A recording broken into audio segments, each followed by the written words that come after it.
Hello मेरे प्यारे बच्चों, कैसे हालचाल है। उम्मीद करता हूं कि आप सब बहुत बढ़िया होंगे। जितने भी मेरे प्यारे प्यारे बच्चे हैं सभी को good evening to all of you.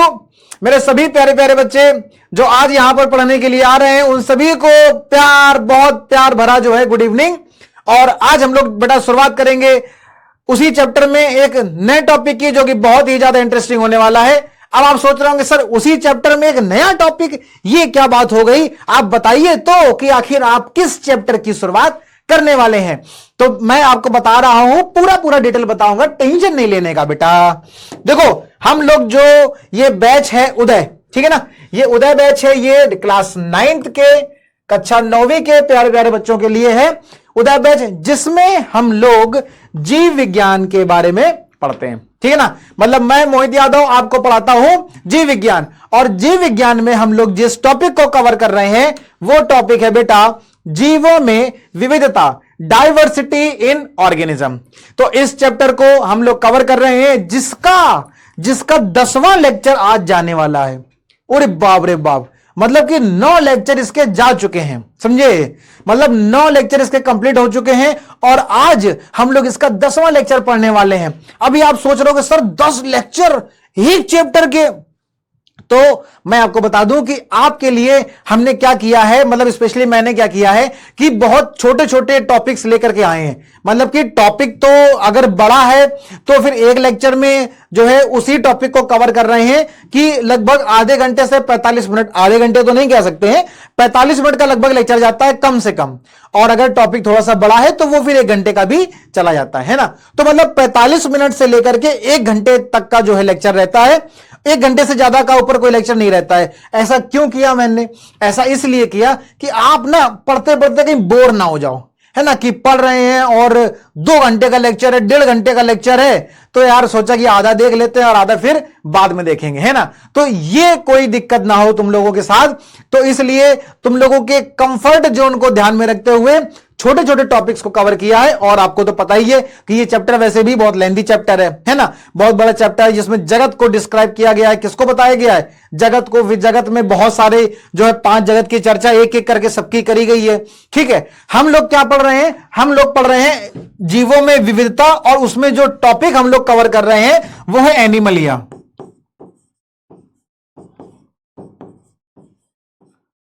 कौन सा टॉपिक हम लोग कवर कर रहे हैं? एनिमलिया टॉपिक हम लोग कवर कर रहे हैं, जिसमें किसको रखा गया है? जीव जंतुओं को रखा गया है।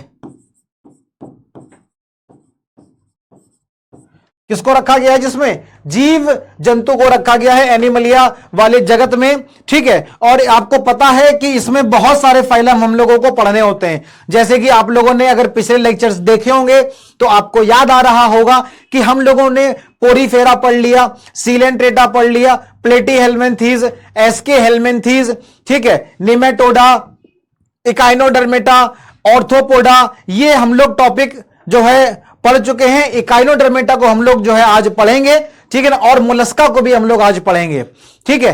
तो ऑर्थोपोडा तक हम लोग पढ़ चुके हैं, एनिलिडा भी हम लोग पढ़ चुके हैं। इस कुछ फाइलम को लगभग 6 से 7 फाइलम हम लोग कवर कर चुके हैं। और आज हम लोग जिस 2 फाइलम को यहां पर कवर करने वाले हैं वो है मोलस्का, वो क्या है? वो है मोलस्का और इकाइनोडर्मेटा, ठीक है। मोलस्का और इकाइनोडर्मेटा वाले 2 फाइलम को आज हम लोग यहां पर कवर करेंगे और देखेंगे कि कौन कौन सी चीजें मोलस्का और इकाइनोडर्मेटा में पाई जाती हैं। हमने आपको बताया भी था कि जितना ज्यादा ये टॉपिक महत्वपूर्ण है उससे कई ज्यादा महत्वपूर्ण क्या है बेटा? इनके उदाहरण, ठीक है ना। तो ये जो उदाहरण है ना, ये उदाहरण भी क्या है? बहुत ज्यादा महत्वपूर्ण होते हैं, ठीक है। तो ये जो टॉपिक हम लोग कवर कर रहे हैं वो टॉपिक तो जरूरी है ही, लेकिन उससे भी कहीं ज्यादा महत्वपूर्ण क्या है कि आपको क्या करना है? आपको जो है एक तरफ लिखना है फाइलम और दूसरी तरफ लिखना है उदाहरण। आप लोग कैसे, मतलब एक सबसे पहले आप लोग काम क्या करेंगे? आप लोग काम करेंगे कि ऐसे लिखेंगे यहां पर एनिमलिया, ठीक है, और फिर एनिमलिया में जो है ऐसे 2 करके एरो बनाएंगे और यहां पर लिख देंगे फाइलम। आपको पता है ना कि एनिमलिया में जो जीव जंतु आते हैं उन जीव जंतुओं को जिस कैटेगरी में रखते हैं उसको क्या बोलते हैं, फाइलम बोलते हैं। वहीं जब आप प्लांटी पढ़ रहे थे तो प्लांटी में आप जब हम लोग थैलोफाइटा, ब्रायोफाइटा, टेरिडोफाइटा को लिखेंगे तो वहां पर फाइलम शब्द का इस्तेमाल नहीं करेंगे। किसका इस्तेमाल करेंगे बताओ, कमेंट करके आप हमको बताएंगे कि जब हम लोग प्लांटी पढ़ रहे थे,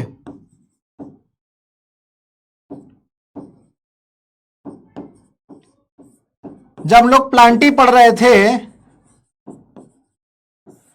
तो इस प्लांटी में जितनी भी चीजें हम लोगों ने पढ़ी थी, थैलोफाइटा, ब्रायोफाइटा, टेरिडोफाइटा, जिम्नोस्पर्म और एंजियोस्पर्म, इन सभी के लिए फाइलम शब्द का तो इस्तेमाल करते नहीं है।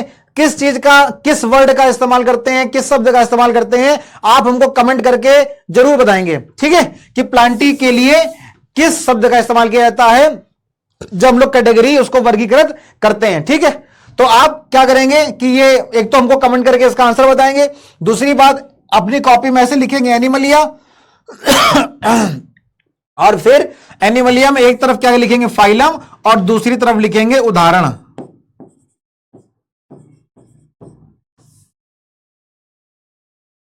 ठीक है ना,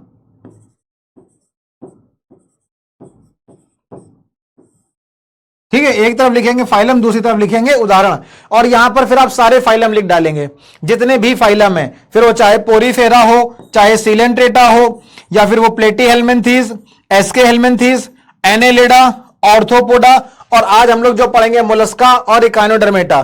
तो यहां पर फाइलम लिखेंगे और यहां पर क्या लिखेंगे उनके उदाहरण। ठीक है, ये क्या है आपका होमवर्क है। ठीक है ना, तो आप जितने भी यहां पर फाइलम हो चुके हैं वो सभी फाइलम और यहां पर उस फाइलम के अंदर पाए जाने वाले जो जीव जंतु होते हैं उन जीव जंतुओं के नाम आप लोग यहां पर लिखेंगे। ये आपका क्या है, ये आपका होमवर्क है।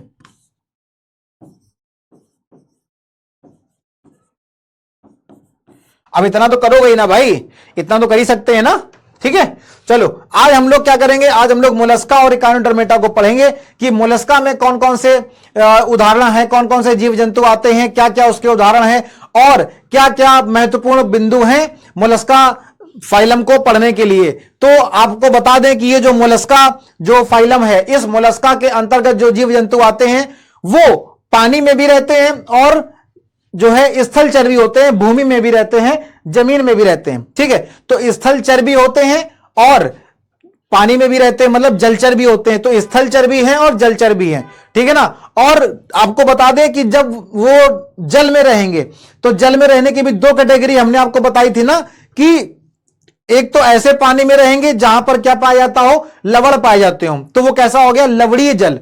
और दूसरा ऐसा जल हो गया जिसमें लवण नहीं पाया जाता है, जिसमें नमक, लवण का मतलब क्या हो गया, सॉल्ट, नमक, तो जिसमें नमक ना हो तो नमक वाला जो पानी हो गया वो लवणीय जल हो गया। ठीक, और लवणीय जल कौन सा होता है, जैसे कि समुद्री जल है ना, जो समुद्र में जो पानी होता है वो कैसा होता है, खारा होता है ना। तो खारा क्यों होता है, क्योंकि उसमें क्या पाया जाता है, सॉल्ट पाए जाते हैं, लवण पाए जाते हैं। तो एक हो गया लवणीय जल और दूसरा हो गया अलवणीय जल। तो दोनों ही तरह के जल में और जल के साथ साथ भूमि में, जमीन में, मतलब कि स्थलचर भी ये होते हैं। ठीक, तो स्थलचर भी होते हैं और जलचर भी होते हैं। ठीक है, तो देखो ये यहां पर आप लिख लेंगे कि जो मोलस्का में जो जीव जंतु होते हैं वो कैसे होते हैं,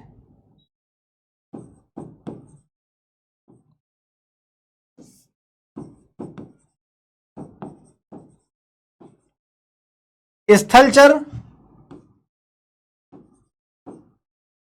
तथा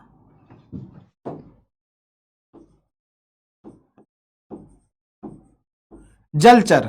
और जब जल की बात करेंगे तो दो तरह के जल हो जाएंगे, एक हो जाएगा लवणीय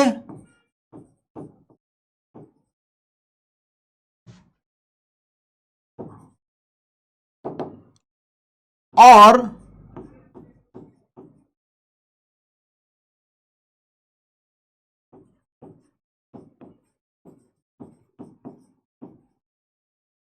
अलवणीय जल।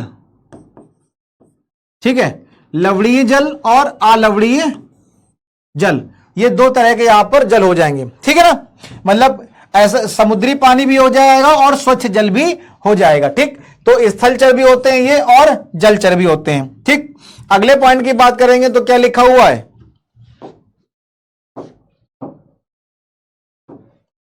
इनमें द्विपार्श्व सममिति होती है। कौन सी सममिति पाई जाती है? द्विपार्श्व सममिति पाई जाती है। अब ये द्विपार्श्व सममिति क्या होती है बेटा? तो पिछले लेक्चर में भी हमने आपको बताया था, क्या बताया था कि ये जो जीव जंतु हैं, क्या है, ये जो जीव जंतु हैं, इन जीव जंतुओं को क्या करो, इन जीव जंतुओं को किसी एक अक्ष से जब इनको विभाजित किया जाएगा तो जो इनका शरीर है वो दो बराबर बराबर भागों में विभाजित हो जाएगा। तो जब किसी भी जीव जंतु को एक सीधी रेखा से या किसी एक अक्ष से जब उसको विभाजित करते हैं तो उस जीव जंतु का जो शरीर है वो दो बराबर या दो समान भागों में क्या हो जाता है, विभाजित हो जाता है। जैसे आप ले लो अपने आप को, अब तुम अपने आप को ले लो और क्या करो कि अपने आप को यहां एक सीधी रेखा से, एक सीधे अक्ष से यहां से विभाजित करो, ठीक है ना। ऐसे तलवार लो और तलवार लेके अपने दोस्त को इस तरीके से बिल्कुल बराबर सीधे से क्या करो, उसको ऐसे काट दो, ठीक है ना। तो उसका जो इधर का हिस्सा है दायां और इधर का जो हिस्सा है बायां, वो क्या होगा, दो बराबर बराबर समान भागों में बटेगा। अगर इस वाले हिस्से में एक हाथ है तो इस वाले हिस्से में भी एक हाथ आ जाएगा। अगर इस वाले हिस्से में एक आंख है तो इधर वाले हिस्से में भी, बाएं वाले हिस्से में भी एक आंख आ जाएगी, है ना। एक पैर अगर बाएं वाले हिस्से में गया है तो दूसरा पैर दाएं वाले हिस्से में चला गया। मतलब कि दो बराबर बराबर समान भागों में उसका शरीर, जीव जंतुओं का शरीर विभाजित होगा। जैसे कि ये शरीर देख रहे हो, ये है काइटन का शरीर। अब ये काइटन का शरीर है और आपने क्या किया, इसको दो बराबर भागों में आपने इसको किसी एक अक्ष से विभाजित किया, ठीक। अब जब तुम इसको किसी एक अक्ष से विभाजित करोगे,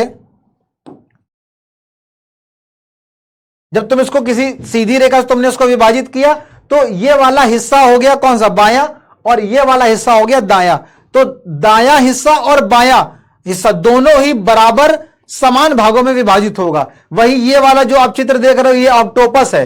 अगर ऑक्टोपस को भी आप एक सीधी रेखा से विभाजित करेंगे, जब आप ऑक्टोपस को एक सीधी रेखा से विभाजित करोगे तो क्या देखोगे कि जो दायां वाला हिस्सा है वो और बायां वाला हिस्सा, वो दोनों ही हिस्से कैसे हो गए, बराबर।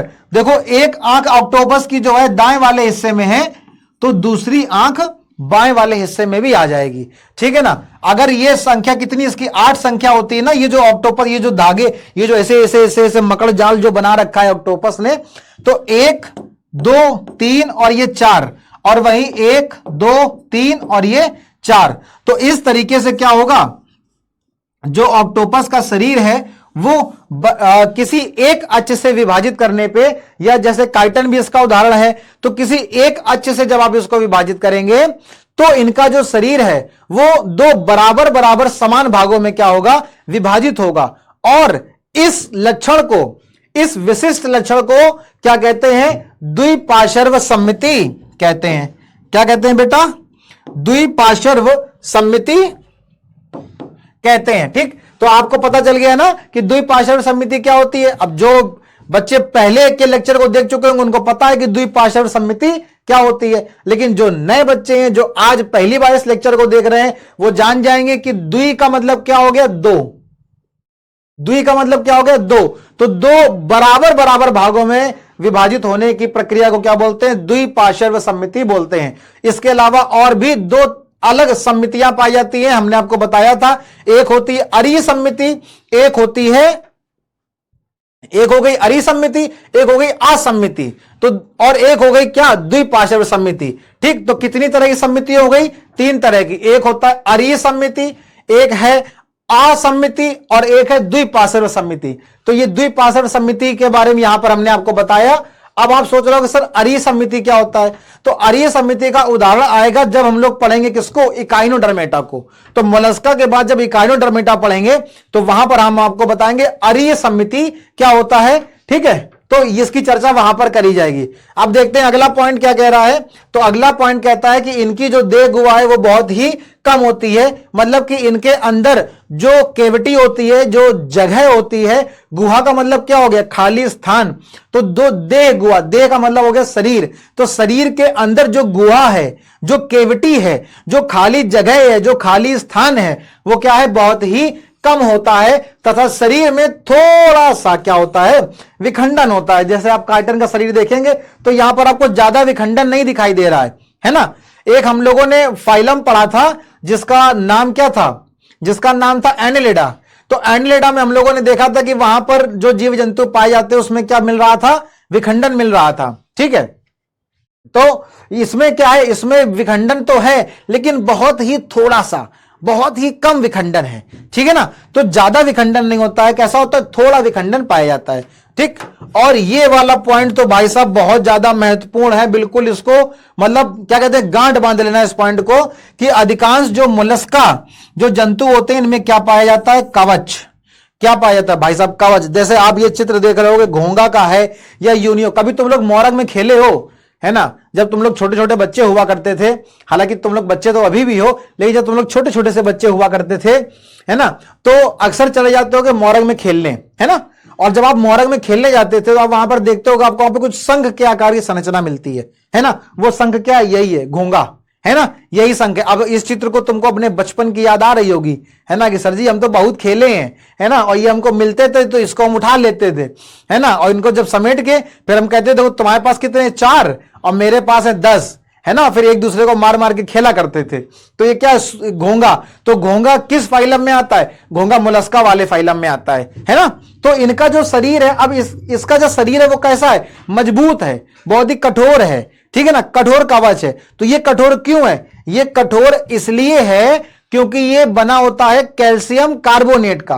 किसका बना होता है, कैल्शियम कार्बोनेट का बना होता है।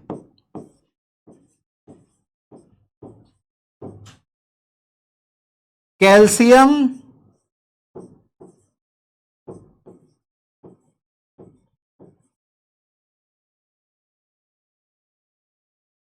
कार्बोनेट। ठीक है, तो अधिकांश मोलस्का जंतुओं में कवच पाया जाता है और वो कवच किसका बना होता है, कैल्शियम कार्बोनेट का बना होता है। केमिस्ट्री में आप लोग कैल्शियम कार्बोनेट को लिखते होगे CaCO3, लिखते हो ना, क्या लिखते हो, Ca से हो गया कैल्शियम और CO3 क्या हो गया, कार्बोनेट। तो कैल्शियम कार्बोनेट क्या हो गया, CaCO3 क्या है, कैल्शियम कार्बोनेट, जिसका क्या बना होता है, यह मोलस्का के जीव जंतुओं के ऊपर बहुत ही मजबूत, बहुत ही कठोर कवच पाया जाता है या कठोर कवच का बना होता है। ठीक है, और इसके अलावा क्या कह रहा है कि इसमें जो है खुला संवहनी तंत्र पाया जाता है। कैसा तंत्र पाया जाता है, खुला संवहन तंत्र पाया जाता है। और उत्सर्जन के लिए गुर्दे जैसी संरचना, उत्सर्जन के लिए गुर्दे जैसी संरचना पाई जाती है। ठीक है, उदाहरण की बात करेंगे बेटा तो उदाहरण आ गया घोंगा और क्या आ जाएगा, सीप। इसके अलावा ऑक्टोपस भी इसका उदाहरण है, यूनियो भी इसका उदाहरण है, काइटन भी इसका उदाहरण है। तो ये सारे क्या है, इसके उदाहरण हैं। ठीक है ना, अभी हम ये लाइन को हटा दे रहे हैं वरना तुम लोग सोचोगे सर ये ऑक्टोपस को अपने बेचारे को बीच से क्यों काट दिया, है ना। तो ठीक है, ये सारे इसके क्या है, उदाहरण है। अगर और अच्छे से अगर देखना चाहो तो अभी जो है दिखाते हैं, लेकिन एक बार इसका पहले रिवीजन करा देते हैं। और रिवीजन में क्या, जितने पॉइंट यहां पर लिखे हैं ये इतने ही पॉइंट आपको लिखने हैं। अच्छा, एक पॉइंट आपको और नोट करना है क्या, कि ये जो मोलस्का है ना, ये दूसरा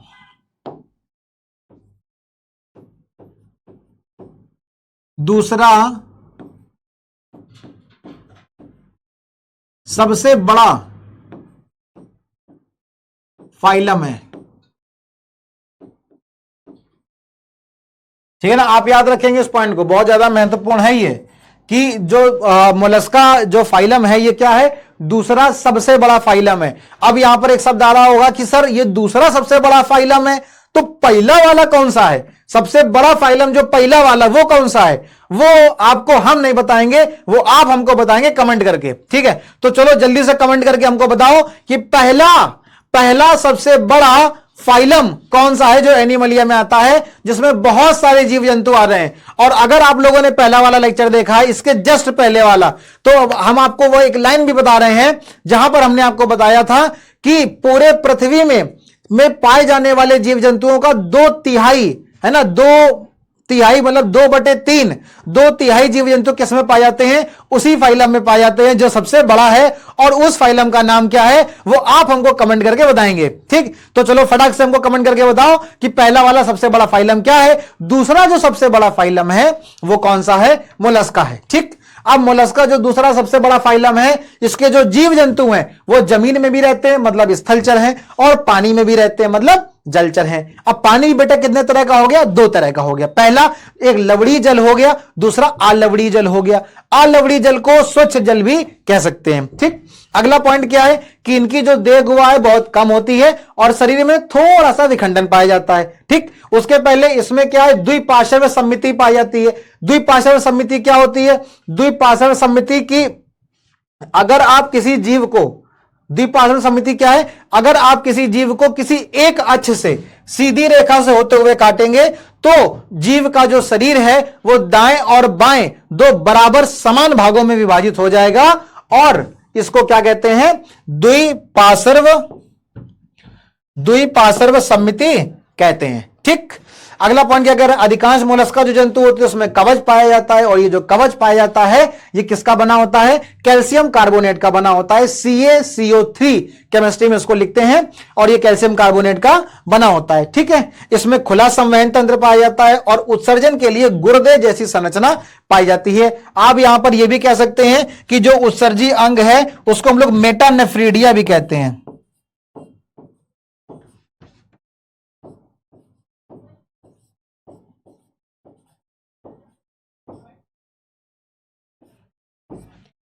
उत्सर्जन को क्या कहते हैं? मेटानेफ्रीडिया भी कहते हैं। ठीक, उदाहरण की बात करेंगे तो घोंगा है, सीप है, ऑक्टोपस है, यूनियो है, ये सारे इसके उदाहरण यहां पर देखने को मिल जाएंगे। ठीक है, जैसा कि आप यहां पे देख पा रहे हैं कि ये किसका है? ये पाइला है मतलब घोंगा है। ठीक है, ये हेलिक्स है, ये लाइमेक्स है, डेंटेलियम है, ये काइटन है, वही नाम है खाली बस अंग्रेजी में लिख दिया है। ये यूनियो है, ये ऑक्टोपस है। तो इतने सारे जो फाइलम में कहां पाए जाते हैं? ये मोलस्का में पाए जाते हैं। ठीक है, और ये क्या है? पहचान रहे हो? दो कितना बेचारा कितना हंसता खेलता है ना? क्या तुम लोग भी ऐसे हंसते खेलते हो क्या? जीवन में हमेशा खुश रहना चाहिए। क्यों भाई? जीवन में हमेशा खुश रहो और मस्त रहो। ठीक है, टेंशन लेने का नहीं, टेंशन देने का भाई साहब, है ना? तो कभी भी टेंशन लिया नहीं करो, हमेशा एकदम खुश रहा करो, मस्त। जब तुम खुश रहोगे तब भी कि तुम क्या कर पाओगे? तुम अच्छे से पढ़ाई कर पाओगे, है ना? अगर आपका मन खुश रहेगा तो आपका शरीर, जो आपकी हेल्थ है, आपका जो स्वास्थ्य है वो भी क्या रहेगा? एकदम मस्त रहेगा। और जब आपकी हेल्थ अच्छी रहेगी, जब आप बढ़िया रहोगे, एकदम चकाचक रहोगे, तभी क्या कर पाओगे? पढ़ाई भी कर पाओगे, और इसके अलावा जितने भी तुम्हारे काम है, जैसे शैतानी करना है, खेलना कूदना है, ये सारे काम तुम लोग कर पाओगे। तो हमेशा हंसते रहिए, खिलखिलाते रहिए ऑक्टोपस की तरह। ठीक है, और ये क्या? ये यूनियो है। ठीक है, ये घेंगा है। देखो ये जो घेंगा है ना जिसको तुम लेकर खेलते हो, ये किसका बना? ये कैल्शियम कार्बोनेट का बना हुआ है ना। इसी से ये क्या है? ये देखो जीव निकल रहा है ना? तो इसी के अंदर ये आराम से बढ़िया क्या रहता है? आराम से सुरक्षित रहता है, मस्त रहता है, इसी के अंदर सोता रहता है ना? ठीक, ये क्या हो गया? ये काइटन हो गया। कितना बढ़िया से तुमको यहां पर दिखाई दे रहा है। ठीक, तो ये बेटा किस जो है फाइलम के हैं? ये जीव जंतु मोलस्का वाले फाइलम के ये जीव जंतु हैं। ठीक है, वहीं जब आप देखोगे एकाइनोडर्मेटा के बारे में, तो एकाइनोडर्मेटा का सबसे अच्छा और सबसे महत्वपूर्ण, सबसे आसान उदाहरण क्या है? ये स्टार फिश कहते हैं उसको। क्या कहते हैं? तारा मछली कहते हैं। क्या कहते हैं? तारा मछली कहते हैं। ये ना तो ये मछली है और ना ही ये तारा है, लेकिन ये तारे के आकार का, स्टार शेप, तारे के आकार की संरचना होती है, जो कहां पाई जाती है? समुद्र में पाई जाती है। अब एकाइनोडर्मेटा के जो जीव जंतु है सिर्फ और सिर्फ कहां पाए जाएंगे? समुद्री जल में। जबकि आपने क्या देखा कि मोलस्का के जो जीव जंतु थे, वो कहां पाए जा रहे थे? वो जमीन में ही पाए जाते हैं, स्थलचर भी होते हैं और जल में ही पाए जाते हैं, मतलब जलचर भी होते हैं। ठीक है, किसके? मोलस्का के। और जलचर में भी कौन से? लवणीय भी, अलवणीय भी, मतलब समुद्री भी हो गए और स्वच्छ जल में हो गए। लेकिन जब आप एकाइनोडर्मेटा पढ़ोगे, कौन पढ़ोगे? एकाइनोडर्मेटा पढ़ोगे, तो एकाइनोडर्मेटा के जो जीव जंतु हैं वो सिर्फ और सिर्फ कहां पाए जाते हैं? समुद्र में पाए जाते हैं। तो कैसे हैं ये बेटा? कैसे हैं ये? मुक्त जीवी समुद्री जंतु हैं, है ना? मतलब जो सिर्फ और सिर्फ कहां पाए जाएंगे? समुद्र में पाए जाएंगे। ठीक, तो आपको यहां पर ये पॉइंट भी याद रखना है। और समुद्र में क्योंकि पाए जाते हैं तो एक इसका उदाहरण तुमको याद हो जाएगा, ये जिसको हम लोग कहते हैं समुद्री खीरा। क्या कहते हैं, समुद्री खीरा। खीरा खाओ ना तुम लोग, बस वैसा ही होता है ये, लेकिन इसको खाया नहीं जाता है, समझे। अगर खाओगे ना तो फिर ना जो है टेंशन हो जाएगी, बीमार पड़ जाओगे। क्यों? क्योंकि ये खीरा नहीं है, ये खीरे की तरह दिखने वाला एक समुद्री जंतु है। क्या है? खीरे की तरह दिखने वाला एक समुद्री जंतु है। और कहां पाया जाता है? समुद्र में पाया जाता है, इसलिए उसको समुद्री, और खीरे की तरह दिखता है इसलिए उसको खीरा, मतलब कि समुद्री खीरा। एक कॉमन जो है नाम है इसका, जैसे घर में तुमको मम्मी तुम्हारे चिंटू, पिंटू, टिंकू के नाम से बुलाती होंगी ना, ऐसे ही इसको भी समुद्री खीरा के नाम से बुलाया जाता है। लेकिन जो इसका एग्जैक्टली नेम है, जैसे जब तुम स्कूल जाते हो तुम्हारा कोई नाम अलग होता है, अंकित है किसी का नाम पंकज है, किसी का नाम जो है सुनील है। तो इस तरह के ये जो नाम होते हैं जो घर में नहीं बुलाए जाते हैं, घर में तो है छोटू इधर आओ, टिंकू, पिंकू, चिंटू, ऐसे बुलाया जाता है ना घर में। तो ये घर वाला नाम हो गया कौन सा? निक नेम, खीरा, समुद्री खीरा है ना, खीरा नहीं, समुद्री खीरा। लेकिन जो इसका ऑफिशियल नेम है वो क्या है? होलोथुरिया। क्या नाम है? होलोथुरिया नाम है। ठीक है, अभी इसका बहुत बढ़िया चित्र तुमको दिखाएंगे आगे चल के, ठीक है, तब तुमको मजा आएगी। लेकिन इस तरह के जो जीव जंतु कहां पाए जाते हैं? समुद्र में पाए जाते हैं, समुद्री जंतु होते हैं। और सबसे खास बात क्या है कि इन जंतुओं की जो त्वचा है वो कांटों से आच्छादित होती है, मतलब कांटों से भरी रहती है। मतलब इनके शरीर के बाहर का जो आवरण होता है उसमें छोटे छोटे से क्या पाए जाते हैं? कांटे पाए जाते हैं। ठीक है, इनके शरीर का जो बाहर का आवरण है वहां पर छोटे छोटे से कांटे पाए जाते हैं, इसलिए इनकी जो त्वचा है वो कांटों से आच्छादित होती है। समुद्री जंतु होते हैं, जो देह गुहा होती है वो त्रिकोरिक होती है। कैसी होती है? त्रिकोरिक होती है। अब आप सोच रहे होंगे सर ये त्रिकोरिक क्या होता है? तो देखो, त्रिकोरिक ऐसे जीव जंतु होते हैं जिनका जो शरीर है वो 3 तरह के स्तर से बना होता है। कितने स्तर से? 3 तरह के स्तर से, या 3 प्रकार की जो लेयर पाई जाती हैं। तो वो 3 लेयर या 3 स्तर कौन कौन से हैं? तो पहला वाला क्या हो गया? बाह्य स्तर होता है पहला। तो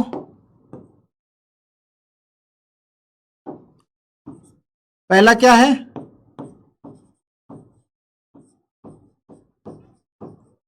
बाह्य स्तर। दूसरा मध्य स्तर, और तीसरा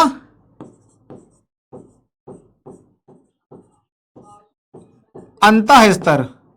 ठीक है, तो 3 तरह के स्तर पाए जाते हैं। अब ये जो बाह्य स्तर होगा इसको क्या बोलेंगे?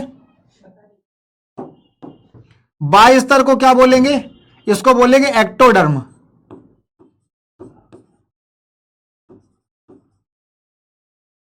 क्या बोलेंगे? एक्टोडर्म। जबकि जो मध्य स्तर है इसको बोलेंगे मीजोडर्म।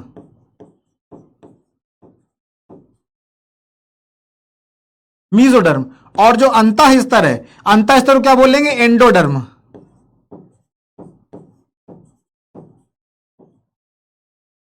क्या बोलेंगे? एंडोडर्म। तो ये 3 तरह के स्तर हैं, 3 तरह की लेयर हैं, 3 तरह की परत है। ठीक है, एक क्या है? एक है जो बाह्य स्तर है जिसको क्या बोलते हैं? एक्टोडर्म कहते हैं। ठीक है, और एक अंतः स्तर है जिसको कहते हैं एंडोडर्म कहते हैं। एक है मध्य स्तर, बीच में पाई जाने वाली स्तर है जिसको क्या कहते हैं? मीजोडर्म कहते हैं। तो ये 3 तरह की स्तर होती है। ये 3 तरह की स्तर कहां पाई जाती हैं? जो इन जंतुओं में पाई जाती हैं। और जब ये तीनों तरह की लेयर, एक्टोडर्म, मीजोडर्म और एंडोडर्म, जब ये तीनों तरह की लेयर किसी जीव जंतु में पाई जाएगी तो उसको बोलेंगे त्रिकोरिक जंतु। ठीक है, और वहीं आप याद रखेंगे कि अगर सिर्फ और सिर्फ एक्टोडर्म, अगर सिर्फ एक्टोडर्म और एंडोडर्म, अगर सिर्फ ये 2 होंगी तो उसको क्या बोलेंगे? द्विकोरिक बोलेंगे। क्या बोलेंगे? द्विकोरिक। यहां पे क्या? यहां पे त्रिकोरिक है।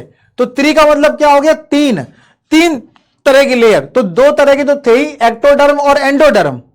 लेकिन जब त्रिकोरिक आ जाएगा तो एक और लेयर आ जाएगी जिसको क्या बोलेंगे? जिसको मीजोडर्म बोलेंगे। क्या बोलेंगे? मीजोडर्म। तो इस तरह से जब कोई जीव जंतु में, किसी जीव जंतु में 3 तरह की लेयर, 3 तरह का स्तर पाया जाता है, बाह्य स्तर, अंतः स्तर और बीच का मध्य स्तर। एक बाह्य, एक अंतः और बीच वाला मध्य स्तर। जब इस तरह के 3 तरह का स्तर पाया जाएगा उसको त्रिकोरिक बोलेंगे। ठीक है, और इसके अलावा हमने आपको बताया था कि जो समिति होती है वो इकाइनोडर्मेटा में कौन सी समिति होती है? अरीय समिति होती है।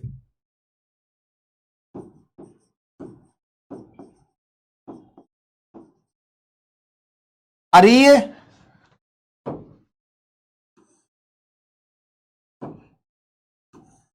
अरीय समिति पाई जाती है। कौन सी समिति पाई जाती? अरीय समिति। ठीक है, अभी पिछले वाले में जब हम लोग मोलस्का पढ़ रहे थे, क्या पढ़ रहे थे?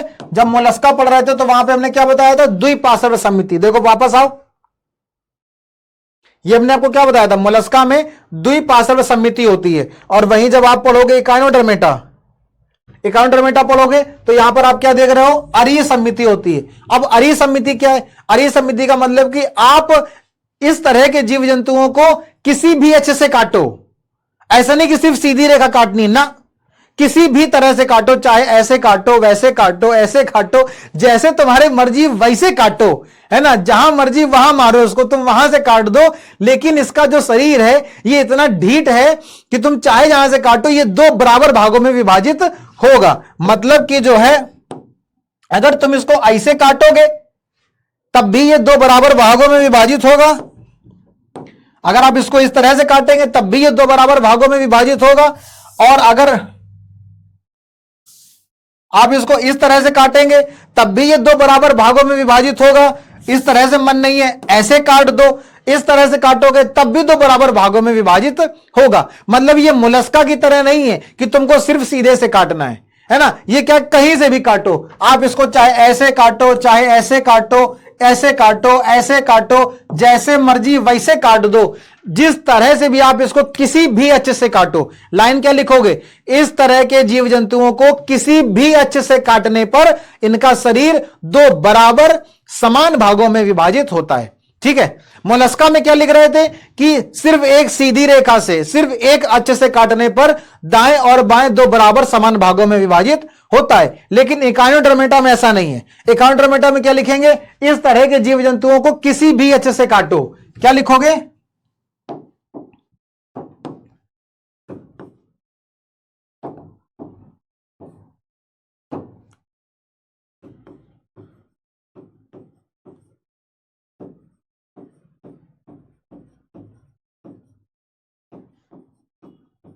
किसी भी अक्ष से काटने पर या विभाजित करने पर, किसी भी अक्ष से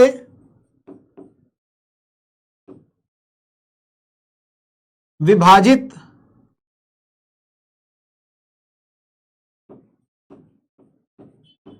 करने पर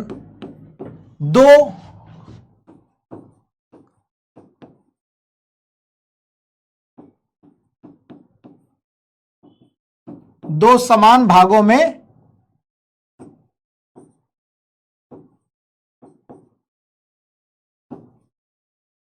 विभाजित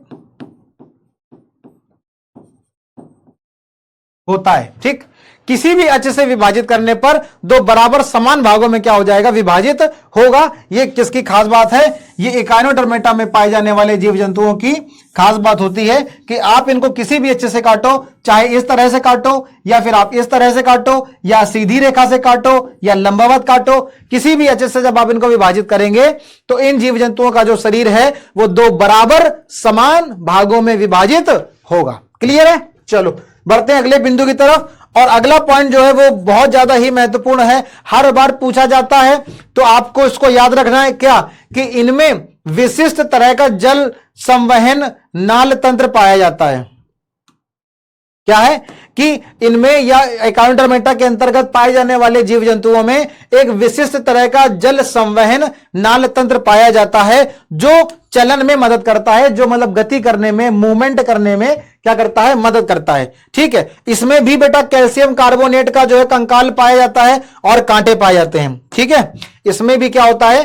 कैल्शियम कार्बोनेट का कंकाल पाया जाता है। लेकिन ये जो कंकाल है ये कैसा होता है? ये अंतः कंकाल होता है। कैसा कंकाल है ये? अंतः कंकाल है। मोलस्का में क्या था कि मोलस्का के जो जीव जंतु हैं उनमें शरीर के बाहर एक बहुत मजबूत एक कठोर कवच था।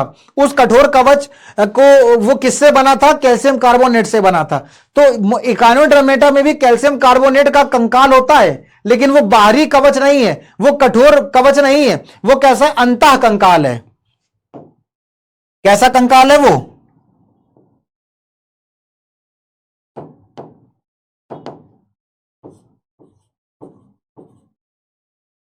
अंतः कंकाल। ठीक है, कैसा कंकाल है? अंतः कंकाल होता है और कांटे पाए जाते हैं। ठीक, उदाहरण के लिए अगर बात करेंगे तो स्टार फिश हो गया, मतलब तारा मछली हो गया, और समुद्री अर्चिन हो गया, समुद्री खीरा हो गया, जिसको क्या कहते हैं? होलोथुरिया भी कहा जाता है।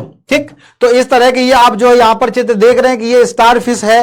ठीक है, ये क्या है? ये भी स्टार फिश है। ठीक है, ये एंटीडॉन है ना, एंटीडॉन एक नाम है, वो भी इसी में आएगा। ये एंटीडॉन हो गया। ये क्या है? ये समुद्री खीरा हो गया, जिसको क्या कहते हैं? होलोथुरिया कहते हैं। ठीक, तो ये क्या हो गया? देखो ये कुछ खीरे के आकार की संरचना तुमको दिखाई दे रही है ना। किसके आकार की है? खीरे के आकार की, खीरे जैसी संरचना है, इसलिए इसको क्या कहते हैं? समुद्री खीरा कहते हैं। लेकिन जो इसका ऑफिशियल नेम होता है उसको होलोथुरिया कहते हैं। ठीक है, ये देखो कितना बढ़िया से एकदम बढ़िया सा स्माइल करते हुए, चमचमाते हुए यहां पर आपको चित्र दिखाई दे रहा है। और ये किसका चित्र है? तो ये तारा मछली है। क्या है? तारा मछली है ना।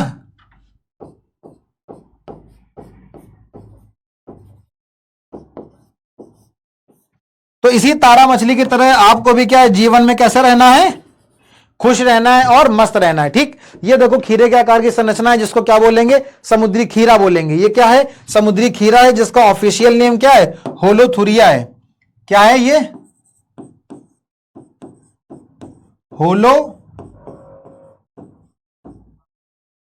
होलोथुरिया है। क्या है ये?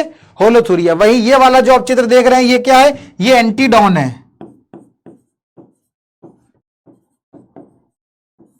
क्या है ये? एंटीडॉन।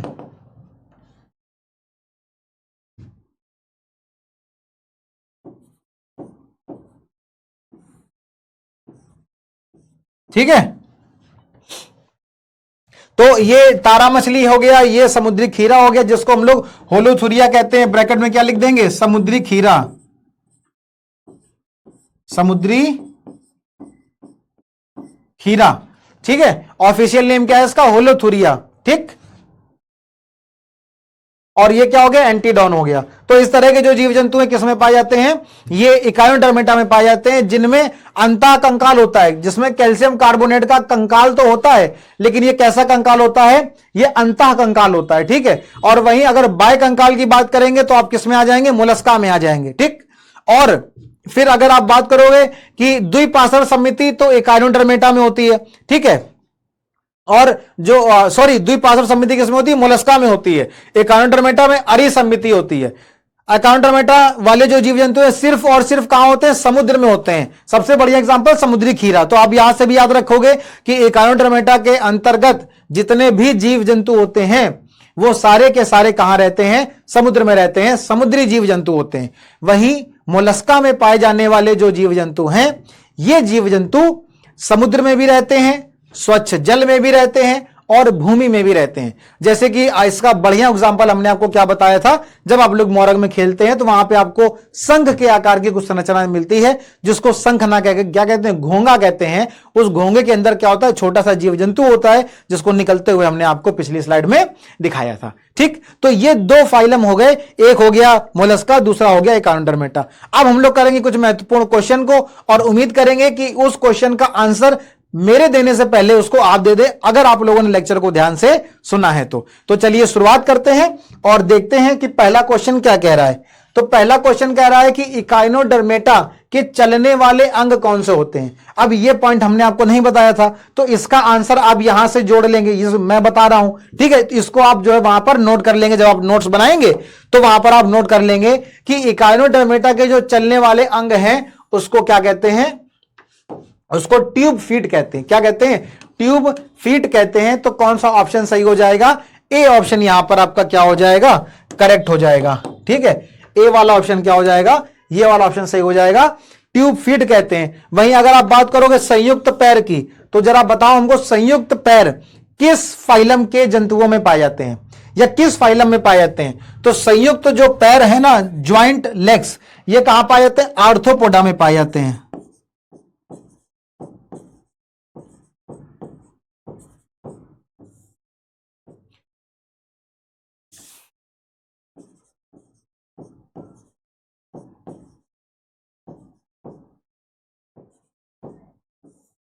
किसमें पाए जाते हैं? ऑर्थोपोडा में पाए जाते हैं। वहीं अगर पैरापोडिया की बात करेंगे तो हमने आपको एक उदाहरण बताया था, नेरिस, अगर आपको याद आ रहा हो, तो नेरिस किसका उदाहरण है? नेरिस उदाहरण है एनिलिडा का। हमने आपसे कहा था ना कि ये पैरापोडिया शब्द बहुत ही ज्यादा महत्वपूर्ण है। तो क्यों कहा था, अब आपको समझ में आ रहा होगा कि ये जो पैरापोडिया है ये नेरिस में हमने आपको दिखाया था, और ये नेरिस किसका जो है किस फाइलम का उदाहरण है? तो ये एनिलिडा का उदाहरण है। इसीलिए हमने आपसे कहा था क्या कि जितने भी फाइलम है उन सभी को आप एक तरफ लिखेंगे, और उस फाइलम के अंतर्गत आने वाले जो जीव जंतु हैं उसको भी आप एक तरफ लिखेंगे।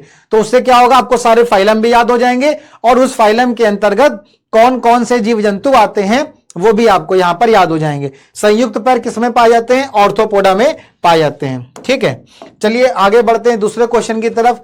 कह रहा है निम्नलिखित में से कौन विशेष रूप से समुद्री है? समुद्री का मतलब कि कौन से ऐसे जीव जंतु हैं जो विशेष रूप से कहां पाए जाते हैं? समुद्र में पाए जाते हैं। तो इसका आंसर क्या है बेटा? इकाइनोडर्मेटा इसका करेक्ट आंसर है। ठीक है, इकाइनोडर्मेटा के अंतर्गत जो जीव जंतु पाए जाते हैं वो कहां पाए जाते हैं? इकाइनोडर्मेटा के अंतर्गत जो जीव जंतु हैं वो कहां पाए जाते हैं? तो वो समुद्र में पाए जाते हैं। ठीक, वही मोलस्का के जो जीव जंतु हैं, ये मोलस्का के कहां पाए जाएंगे? तो ये समुद्र में भी होंगे, ये स्वच्छ जल में भी होंगे, और ये जमीन में भी पाए जाएंगे। ठीक, वही मीन का मतलब क्या? मीन का मतलब हो गया तारा मछली, तारा मीन। क्या है इसका? तारा मीन। तो तारा मीन भी इसका उदाहरण है, क्योंकि तारा मीन किसके अंतर्गत आता है? इकाइनोडर्मेटा के अंतर्गत। लेकिन यहां पर क्या पूछ रहा है? विशेष रूप से। तो सिर्फ तारामीन तो नहीं होगा ना, इकाइनोडर्मेटा के अंतर्गत आने वाले सभी प्रकार के जो जीव जंतु हैं वो कहां पाए जाएंगे? समुद्र में पाए जाएंगे। इसलिए तारामीन सही ऑप्शन ना होकर के करेक्ट आंसर क्या होगा? इकाइनोडर्मेटा होगा। ठीक है, पोरीफेरा के जीव जंतु समुद्री जल में भी होते हैं और स्वच्छ जल में भी होते हैं। तो यहां पर दोनों तरह के हो जाएंगे। देखो अब ये वाला जो क्वेश्चन है, अब ये क्वेश्चन देख करके तुमको बड़ा डर लग रहा होगा, सर इतना बड़ा क्वेश्चन, लेकिन बहुत ही आसान है। अगर आपका कॉन्सेप्ट क्लियर है ना तो ये बहुत आसान सा क्वेश्चन है। और चलो पढ़ते हैं, देखते हैं कि ये टफ है या इजी है। चलो देखते हैं भाई। सूची एक को सूची 2 से सुमेलित कीजिए तथा नीचे दिए गए कूट का प्रयोग करके सही उत्तर चुनिए। ठीक है, और नीचे दिए गए कोड का प्रयोग करके, अच्छा 2 बार ये लाइन आ गई। ठीक है, तो ये सूची 1 में फाइलम दिए गए हैं, और ये सूची 2 में उनके क्या दिए गए हैं? कैरेक्टर दिए गए हैं, उनके लक्षण दिए गए हैं। तो आपको देखना है कि किसका क्या सही है। अब एनिलिडा है, एनिलिडा क्या नंबर है? ए नंबर है। तो इस ए नंबर में जो एनिलिडा है, इस एनिलिडा में क्या देख हुआ पाई जाती है? तो अब एनिलिडा पढ़ने के लिए आपको पिछला वाला लेक्चर पढ़ना पड़ेगा। ठीक है, पिछला वाला लेक्चर आपको देखना पड़ेगा, जब वहां पर हमने आपको एनिलिडा के बारे में बताया था। तो वहां से आप एनिलिडा के बारे में पढ़ेंगे तो आप देखेंगे कि एनिलिडा में क्या होता है? वास्तविक गुहा पाई जाती है। ये बिल्कुल सही लिखा है। ठीक, दूसरा वाला बी ऑप्शन, तो ए का क्या हो गया? ये वाला सही है ना। तो देखो ए में क्या है? ये पहला ही खाली ऑप्शन है यहां पर, ए वाला। इसका मतलब, और जब दूसरे ए में तो कहीं है नहीं, ए का 3, ए का 4 और ए का 3। तो अब जब ए का पहला वाला सही है तो आपको पहले पता चल जाएगा कौन सा ऑप्शन सही है। ए ऑप्शन सही है। क्यों? क्योंकि इस ए वाले में अगर आप ये पूरा का पूरा देखोगे, अगर आप ये पूरा सीरीज देखो यहां पर, तो देखो सिर्फ एक यहां पर लिखा हुआ है, ये जो ए का है एक सिर्फ यहां पे लिखा है। ठीक है, ए का 3 है नहीं, गलत। ए का 4 भी नहीं है और ए का 3 भी नहीं है। तो सिर्फ ए कहां पे लिखा हुआ है? यहां पर। तो कौन सा ऑप्शन सही हो जाएगा? पहला वाला ऑप्शन सही हो जाएगा। ठीक है, तो इस तरह से भी आप कर सकते हैं, लेकिन आगे और भी देख लेते हैं। दूसरा कह रहा है ऑर्थोपोडा, इसमें लिखा है जंतु जगत का सबसे बड़ा संघ है। अब ऑर्थोपोडा भी हमने आपको पिछली क्लास में पढ़ाया था। तो ये वाला क्वेश्चन करने के लिए, वैसे आपको पता है क्योंकि बहुत आसान सा यहां पर ऑप्शन दिया हुआ है कि ऑर्थोपोडा में जंतु जगत जो है का सबसे बड़ा संघ होता है। अभी हमने आपको आज भी बताया कि सबसे बड़ा जो फाइलम है वो कौन सा होता है, और उसको हमने बताया था, आप कमेंट करके बताएंगे तो कौन सा होता है? वो ऑर्थोपोडा होता है। इसका मतलब बी का कौन सा सही हो गया? दूसरा वाला। तो देखो यहां पर क्या लिया हुआ है? बी का सेकंड लिखा है कि नहीं लिखा है? तीसरा कह रहा है सी ऑप्शन, क्या कह रहा है कि मोलस्का में खुला संवहन तंत्र पाया जाता है। क्या ये बात सही है? क्या मोलस्का में खुला संवहन तंत्र पाया जाता है? तो आज ही इसको पढ़ा है, तो चला देखते हैं हम लोग। देखो भाई, कहां पढ़ा था हम लोगों ने मोलस्का? देखो हमने आपको बताया था ना कि बहुत ही इंपॉर्टेंट पॉइंट है क्या, कि मोलस्का में खुला संवहन तंत्र पाया जाता है और उत्सर्जन के लिए गुर्दे के जैसी संरचना पाई जाती है, जिसको मेटानेफ्रिडिया कहते हैं। तो यहां पर ये लिखा हुआ है क्या, कि इसमें खुला संवहन तंत्र पाया जाता है, और हम लोग क्या देख रहे हैं? मोलस्का। ठीक, तो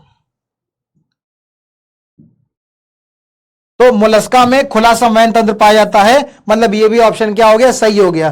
तो सी का क्या हो गया, थर्ड वाला ऑप्शन हो गया। ठीक, वहीं इकाइनोडर्मेटा में क्या है कि जो त्वचा है वो कांटों से आच्छादित होती है। तो ये भी हमने आपको बताया था कि इकाइनोडर्मेटा वाले जीव जंतुओं में जो त्वचा है वो क्या होती है, वो कांटों से आच्छादित होती है। तो डी का फोर्थ भी सही हो गया, मतलब डी का 4 ये वाला भी ऑप्शन सही हो गया।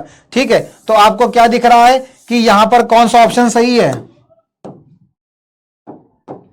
ये वाला ए बी सी डी में से 1 2 3 4 ये सही आ रहा है। इसका मतलब ए वाला ऑप्शन क्या है, करेक्ट है, ए वाला ऑप्शन सही हो जाएगा। अब बताओ कितना आसान सा क्वेश्चन है ना, कि एक एक अगर वर्ड अगर आपको याद है, जितने 4-5 पॉइंट हमने आपको बताए किसी फाइलम में, एग्जाम में अगर कोई फाइलम आएगा तो आपको उसमें ज्यादा से ज्यादा कितने पॉइंट लिखने, 5 बस। इसके बाद आपको उसके उदाहरण लिख देने हैं। तो इतना ही लिखना है और इतना ही आपको याद करना है। अगर इतना ही अगर आप पढ़ लेंगे तो आई होप कि आप जो भी पढ़ाया जा रहा है वो क्या होगा, आपको अच्छे से याद भी हो जाएगा। 4-5 पॉइंट याद करना कोई बड़ी बात नहीं है, तो आप आसानी से उसको याद भी कर सकते हैं। और इतना ही क्या है, महत्वपूर्ण है, इससे ज्यादा कुछ भी इंपॉर्टेंट नहीं है। ठीक है, तो एंडेलिडा में वास्तविक देह गुहा पाई जाती है, बिल्कुल सही। ऑर्थोपोडा सबसे बड़ा संघ है, बिल्कुल सही। मोलस्का में खुला संवहन तंत्र पाया जाता है, बिल्कुल सही बात है। और इकाइनोडर्मेटा में जो त्वचा है वो कांटों से क्या होती है, आच्छादित होती है।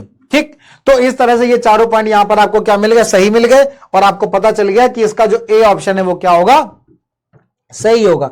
अगले क्वेश्चन की तरफ बढ़ते हैं। तो अगला क्वेश्चन कह रहा है कि कठोर कैल्शियम कार्बोनेट संरचनाओं का जो उपयोग है वो कंकाल के रूप में किया जाता है। किसके रूप में किया जाता है, कंकाल के रूप में। अब ये कवच के रूप में नहीं कह रहा है, समझो यहां पर पॉइंट को। अगर ये कह रहा होता कि जो कठोर जो कैल्शियम कार्बोनेट है, ये कैल्शियम कार्बोनेट किसके रूप में काम कर रहा है, कवच के रूप में।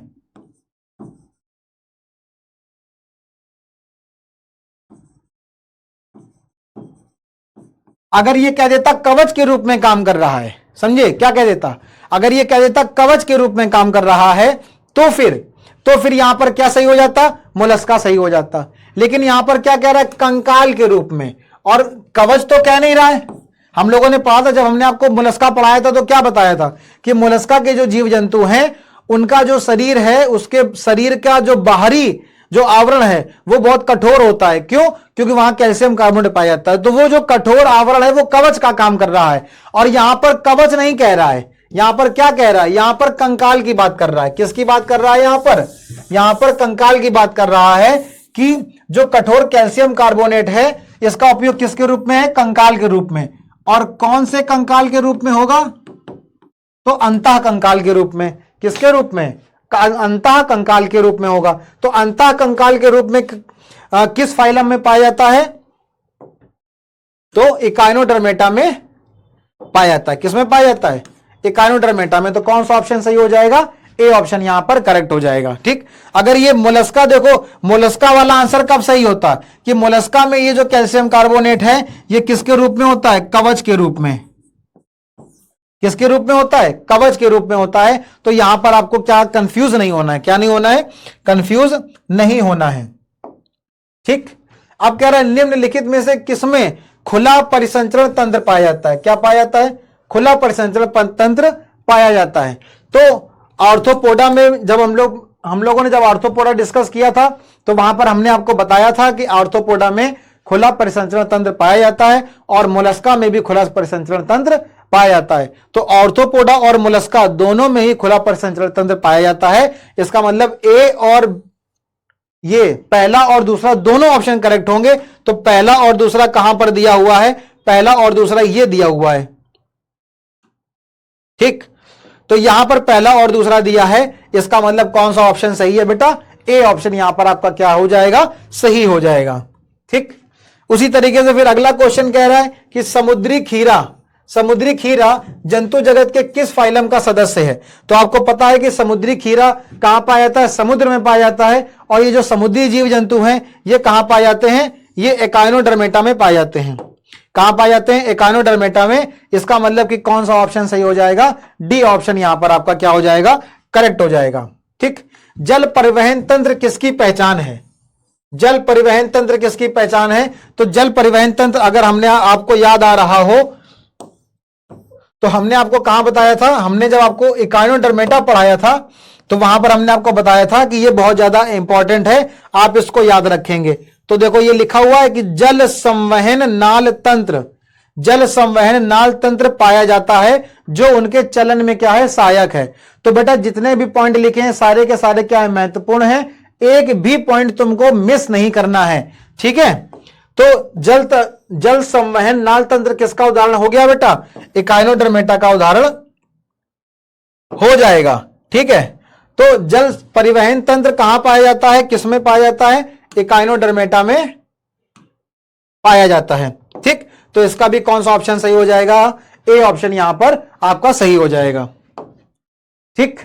तो थैंक यू, और मेरे सभी प्यारे प्यारे बच्चों को बहुत बहुत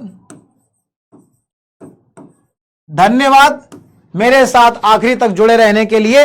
आप सभी को यहां पर बहुत बहुत शुक्रिया, बहुत बहुत धन्यवाद। उम्मीद करता हूं कि लेक्चर आपको बहुत अच्छा लगा होगा, बहुत मजा आया होगा, और जो भी क्वेश्चन के आंसर हैं वो आप लोग कमेंट बॉक्स में करके बताएंगे। लेक्चर कैसा लग रहा है ये भी हम आपसे जानना चाहेंगे। अगर आपको किसी भी चीज में, किसी भी टॉपिक में कोई समस्या है तो आप हमको कमेंट करके जरूर बताइए कि सर हमको ऐसी चीज समझ में नहीं आ रही है, सर हमको यहां पर ऐसी दिक्कत आ रही है। अगर आप हमको कमेंट करके बताएंगे तो आपके कमेंट को हम यहां पर लाएंगे और देखेंगे कि आपको क्या समस्या आ रही है। अगर वो वाजिब है, अगर वो आपकी पढ़ाई से रिलेटेड है तो हम यहां पर उसको अगले आने वाले लेक्चर में आपके साथ जरूर डिस्कस करेंगे। थैंक यू बेटा, थैंक यू एवरीवन।